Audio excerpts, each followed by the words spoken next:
nainot, pirming nanginginutan. Always number one. Always number one. DCGB 729 kHz. Enot sa Bareta. Enot sa Gabos. Ang DZGB, aktibong miyembro kan kapisanan ng mga broadcasters ng Pilipinas o KBP, ang Philippine Standard Time, alas 5:09 nin hapon. Alas 5 ng hapon, oras na para aramon ang mga maiinit na bareta kanal daw na maruluwas sa agas sa mga periodiko, radyo asin telebisyon. Enot na madadangog ngunyan sa DZGB Bareta alas 5. Mga bareta ngunyan para sa aga. Enot na tinipon sa DZGB Newsbase. DZGB Bareta alas 5. Kaiba ang field reports kan Mega Force Patrol. Halin sa iba-ibang parte kanalbay asin kabikolan. Ngunyan, uya ang sa idong tagapagbareta.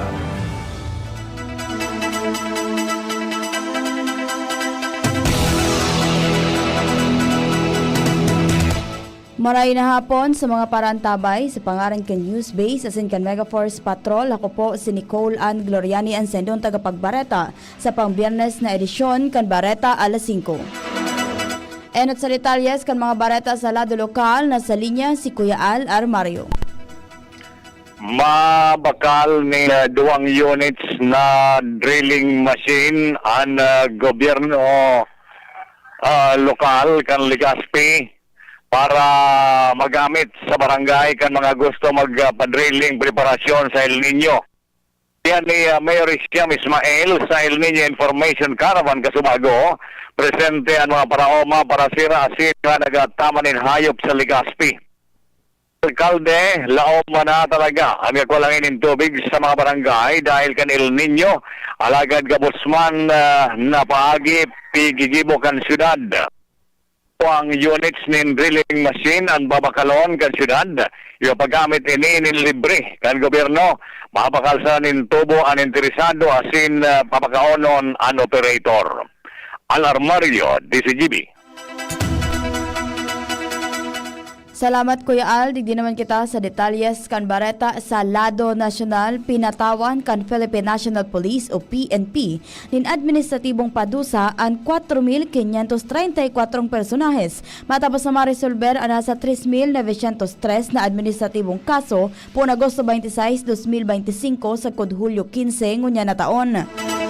Sa datos kan PNP, 1,307 ang na-dismiss sa serbisyo,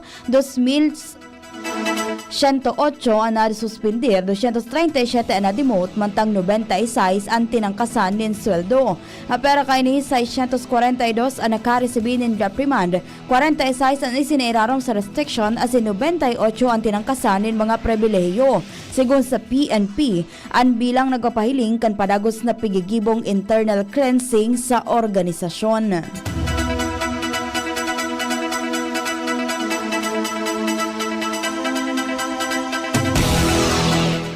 Panibagong insidente nin pangaharas hali sa Chinese Coast Guard o CCG sa mga barko kan Pilipinas. Ana irehistro ngunya na aldaw Hulyo 24 sa Baho de Masinloc. Sigon kay Philippine Coast Guard o PCG spokesperson for the West Philippine Sea Rear Admiral J. Tariela, sa giraray na binomba nin tubig at nagkondusir ng delikadong pagmaniobra ang CCG sa mga barko kan PCG as in Bureau of Fisheries and Aquatic Resources o BIFAR.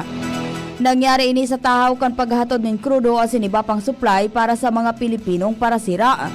Bago mag-alas 6:30 ng pagkaaga kan bombahon ng tubig kan CCG vessel 33107 ang BRP Cape San Agustin mantang nagpapatrolya matapos bantayan kan ano na barko kan CCG asin nagkapirang Chinese Maritime Militia vessels na utol pa ini makalihis ang sarong oras kung saan ang CCG vessel 21581 ang nagbomba ng tubig sa BRP Dato o Dato Paduhinog asin nagrani sa may distansyang 7 metros o 7 metros sana asin binomba sa giraray ng tubig na 2 beses pa.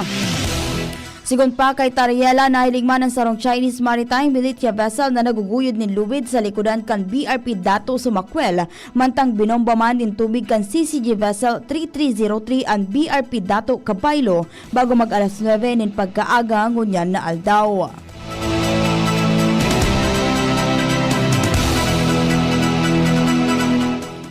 Pinag-engganyar kan Department of the Interior and Local Government o DILG ang lokal na gobyerno na pakusugon ang sa indang inisyatibo. Tangani mapakusog ang pagduon kan diretso sa teritoryo sa West Philippine Sea.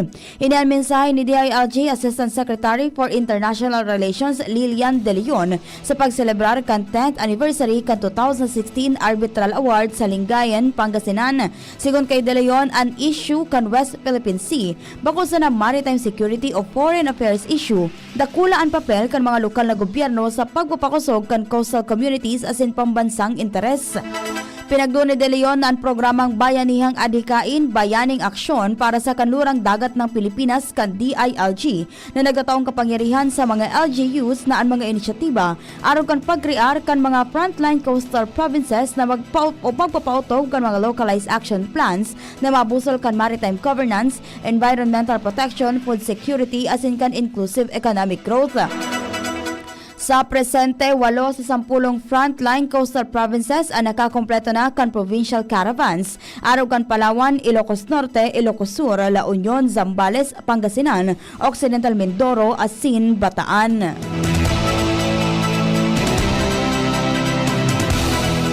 Mabeltan detalyes kan Bareta o makalihis ang nagkapirang pagirumdong.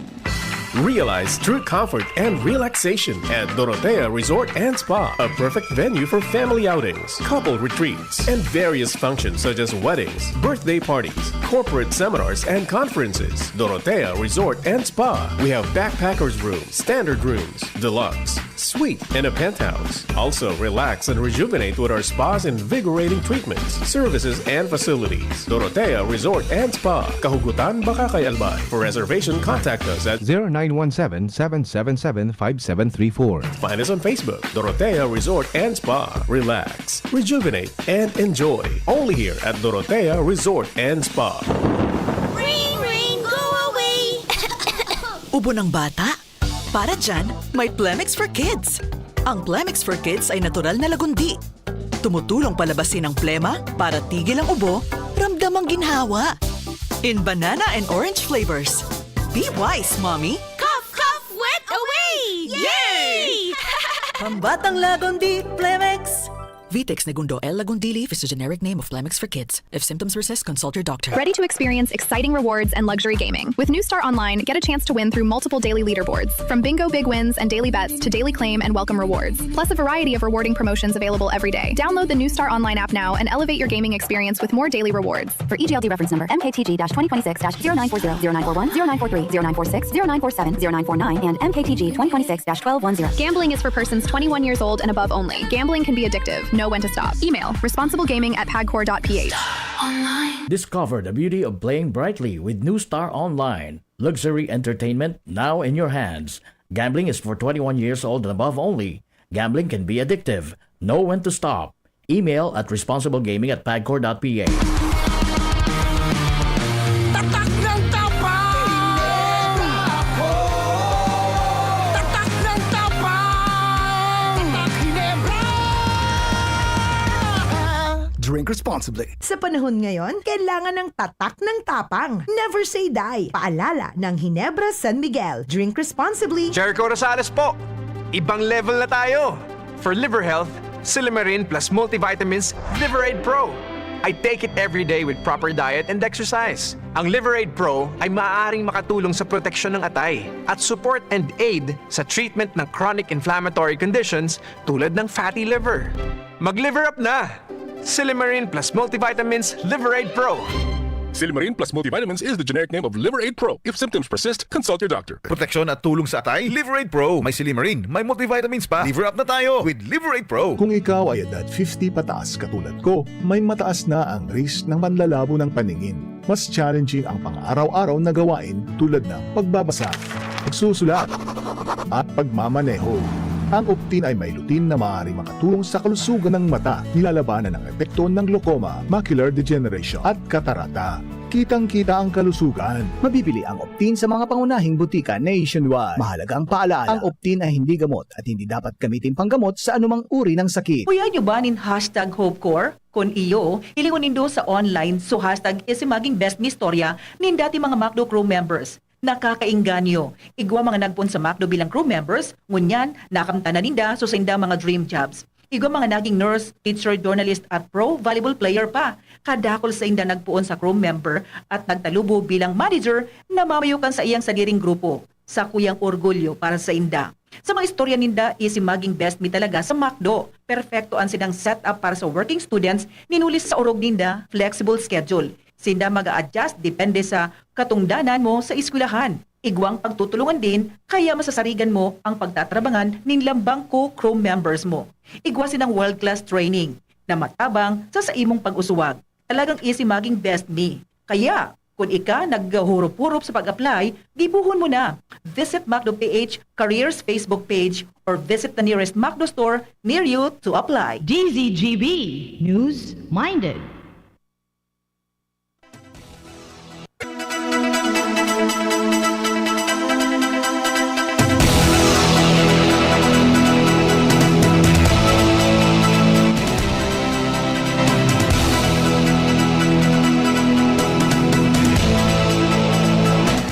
Balik kita sa mga detalyes kan bareta sa lado nasyonal sa giraray na pinagduon kan Department of Foreign Affairs o DFA na parte kan Exclusive Economic Zone o EEZ as in Continental Shelf kan Pilipinas ang Ayungin Shoal. Sigun sa DFA, basado ini sa United Nations Convention of the Law o On the Law of the Sea o UNCLOS as in sa 2016 Arbitral Award na nagmimidbid sa diretsos kan nasyon sa teritoryo.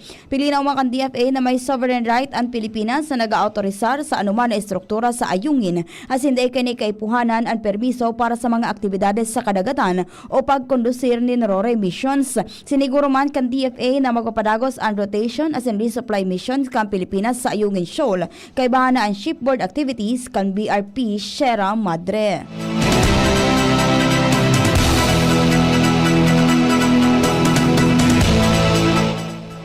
Pinag-aadalan ngunyan kan prosecution as in defense team na tapuson ang pagdangog per article o kada kaso na isinangat laban kay Vice President Sara Duterte sa nagpapadagos na impeachment trial kay ini. Sigon kay Senate President Sherwin Gatchalian, iniyan adjustment na posibleng gibuhon kan prosecution as in depensa tangani mapakaskas ang proseso kan pagdangog. Sinabi ni Gatchalian na ang original na plano tapuson muna ang trial kan prosecution sa kada articles of impeachment as in mabalik sa giraray sa enot na article para naman sa presentasyon kan mga ebidensya as in witnesses kan depensa. Basado sa napagkasunduan enot sa articles of impeachment and Article 4 o on grave threats as in inciting to sedition laban kay VP Sara, Article 1 o ang bako tamang paggamit kan confidential funds kan sekretarya pa ang BC kan Department of Education o DepEd, Article 3 o ang bribery as in corruption sa mga personahes kan DepEd, as in Article 2 o ang dai maipaliwanag na yaman. Naglalaom si Gatchalian na magkasundo ang duwang lado na magkasabay tapuson ang per article kan impeachment dahil sa hiling niya mas mapapakaskas kay ni ang proseso kan trial.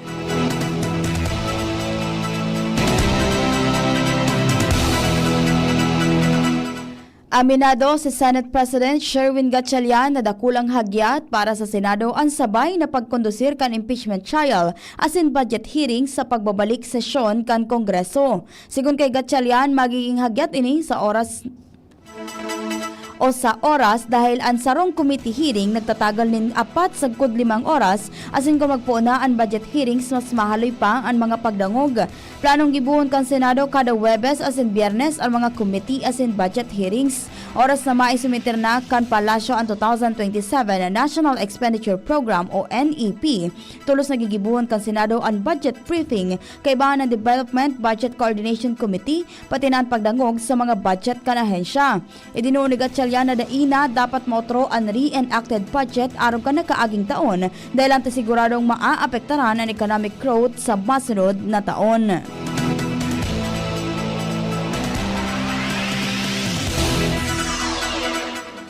Kumpiyansa si House Speaker Faustino Buji III na may kakayanan ang Senado na pagsabayon ang pagpautob sa saindang constitutional duty bilang impeachment court at sinasendang mandato bilang mga lehislador. Sinabi ni Di sa hampang kan pagbubukas sa gararay kan sesyon kan Kongreso sa Lunes, Hulyo 27, kasabay kan ikalimang State of the Nation Address o SONA ni Presidente Ferdinand Marcos Jr. Siniguro man ni Di na preparado ang House of Representatives na makipagtabangan sa Senado sirarong kan pamamayo ni Senate President Sherwin Gatchalian tangani mapakusog asin mapakaray ang mga natatadang propwestong leyes. Sigon kay Di, ini para masiguro na an maipapasa nindang leyes ang napapanahon mapagianin buhay asin masimbag sa pamangaipuhan kan mga namamanwaan.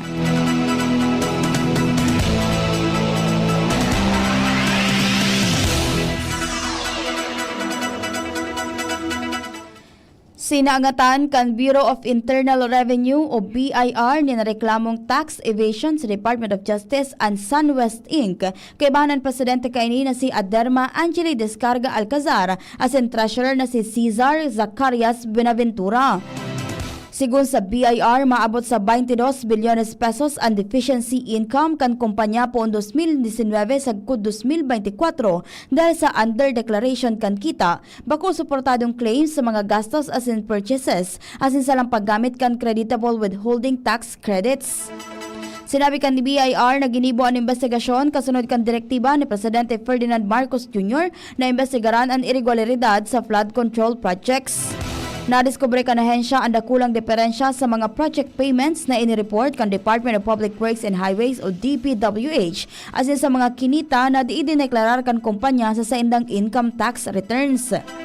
Sa ipinaluwas na pahayag ni BIR Commissioner Charlito Martin Mendoza, magpapadagos ang kampanya kan ahensya sa irarom kan Run After Tax Evaders o RATE program asin mas angat ininin magkakanigong kaso laban sa mga mamapatunayang nagbalkar sa National Internal Revenue Code.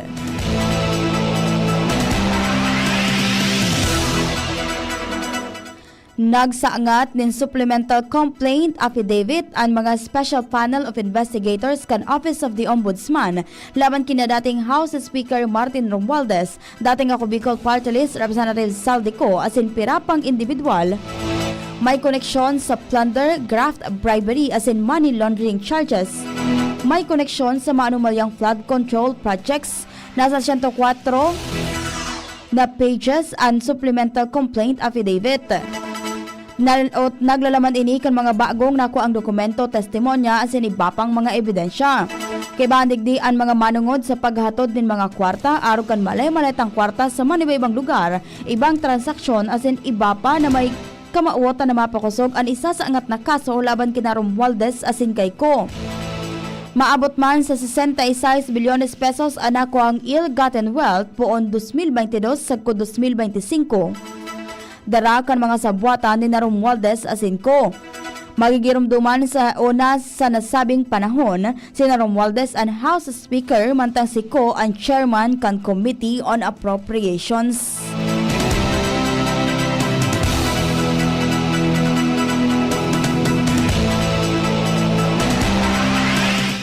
Sa ultimong detalyes, kan bareta sa Lado Nacional, apera sa State of the Nation Address o SONA ni Presidente Ferdinand Marcos Jr.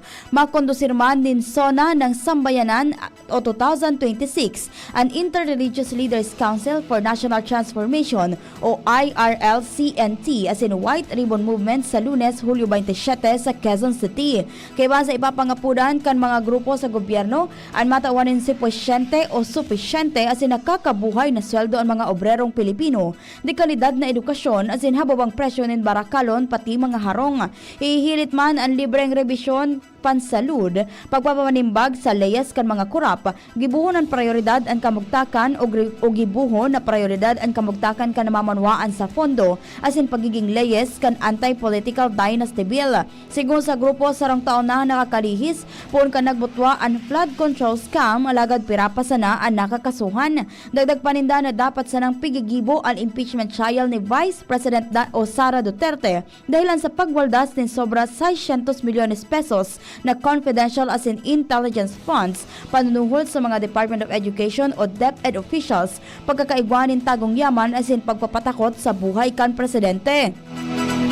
Sinabi pa kan grupo na kaipuhan man na mapanimbag si Presidente Ferdinand Marcos Jr. dahil anta sa irarom kan sa iyang administrasyon hinabas ang mga pondo na dapat natabang sa mga paraoma, obrero, estudyante, asin, iba pa.